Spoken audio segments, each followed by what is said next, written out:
हर हर महादेव, जय माता दी दोस्तों।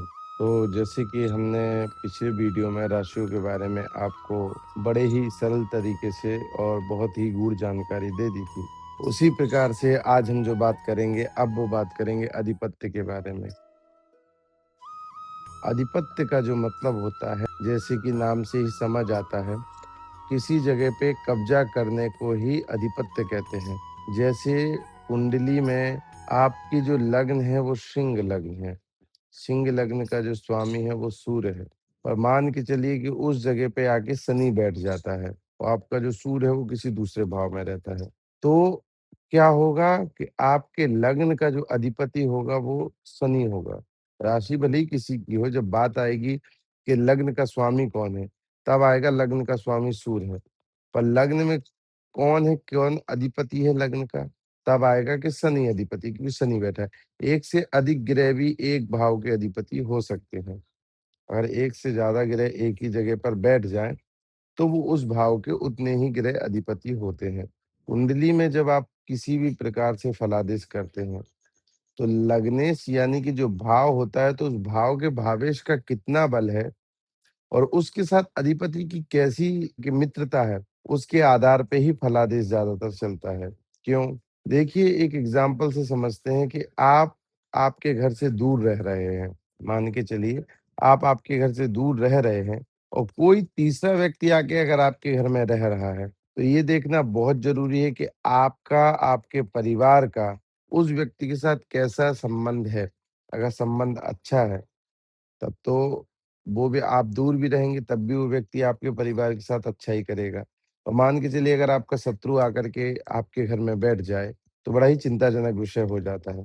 ऐसा ही ग्रहों में देखा जाता है कि अगर उस भाव से संबंधित जो ग्रह है और जो उस भाव में अधिपति है, दोनों ही अगर मित्र हैं, तब तो उस भाव की जो है उन्नति होगी। पर मान के चलिए अगर उस भाव का जो स्वामी है, उसका अधिपति के साथ मित्रता नहीं है, शत्रु है, तो क्या होगा? तो अंत में यही होगा कि उस भाव का पूर्ण फल नहीं मिल पाएगा। अब जैसे मान के चलिए किसी भाव का स्वामी जो है शुक्र है, वृष या तुला राशि से शुक्र स्वामी हो गया, मान के चलिए, और वहां आकर के सूर्य बैठ जाए, तो शुक्र और सूर्य मित्र नहीं है आपस में, शुक्र और सूर्य मित्र नहीं है, तो वो भाव की उन्नति उतनी नहीं होने देंगे। वहां किसका ज्यादा चलेगा? वहां चलेगा सूर्य का, क्योंकि सूर्य राजा है। वहां शुक्र का नहीं चल पाएगा। क्यों शुक्र का नहीं चल पाए? क्योंकि शुक्र सूर्य से कम है, इसलिए। पर यही अगर सूर्य की राशि में जाके शुक्र बैठ जाए, सूर्य की राशि में जाके अगर शुक्र बैठ जाए, तो सूर्य की ज्यादा चलेगी। क्यों? क्योंकि शुक्र भले ही आके बैठ गया, हाँ, पर सूर्य की राशि में आके बैठ तो गया, सूर्य की चलेगी भी। पर अगर सूर्य नीच का हो गया कहीं जा करके, यानी मान लीजिए मेष में जाके सूर्य नीच का हो गया, मैं आपको अगली वीडियो में ऊंच नीच भी बताऊंगा कि कौन सा ग्रह उच्च का होता है, कौन सा ग्रह नीच का और कैसे देखा जाता है, वो भी मैं आपको बताऊंगा। पर ये आप मानिए कि वो नीच का हो गया, तो उसका तो बल कम हो गया। और सूर्य खुद जाके अगर शत्रु ग्रही हो गया, शनि की राशि में बैठ गया या किसी अपने शत्रु ग्रह की राशि में बैठ गया, तब भी दिक्कत है।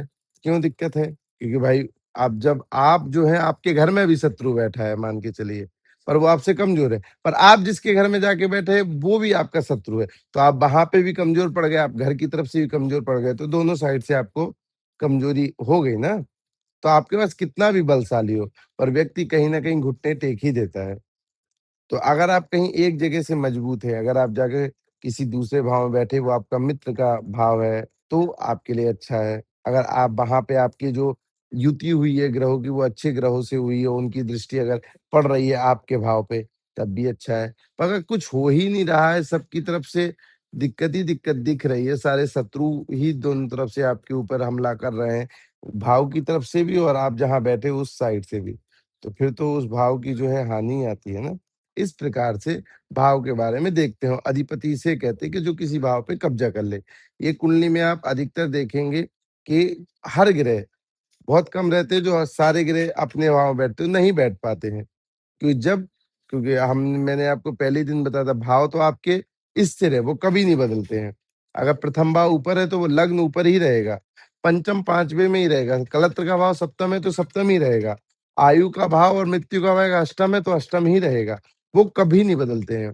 भाव आपके कभी चेंज नहीं होते, बदलती हैं उसमें जाने वाली राशियां। कभी आपका मेष का लग्न वो भी एक बार सिर्फ जन्म के समय पे। मतलब हर व्यक्ति का अलग-अलग रहता है, भाव सबके एक जैसे होते हैं। राशियाँ जो उनमें लग्न आते हैं, वो सबके अलग-अलग होते हैं। किसी का मेष लग्न होगा, तो किसी का वृष होगा, तो किसी का कन्या होगा, तो किसी का मीन होगा, तो किसी का मकर होगा। लग्न अलग-अलग आते हैं, पर वो भी एक बार जन्म के समय जो लग्न आपकी राशि में आ गया, जिस लग्न में आपका जन्म हो गया, यानी कि लग्न में जन्म होने का मतलब होता है तारामंडल में उस समय जब आपका जन्म हुआ, उस समय जिस राशि का उदय होता है, वही आपका लग्न होता है।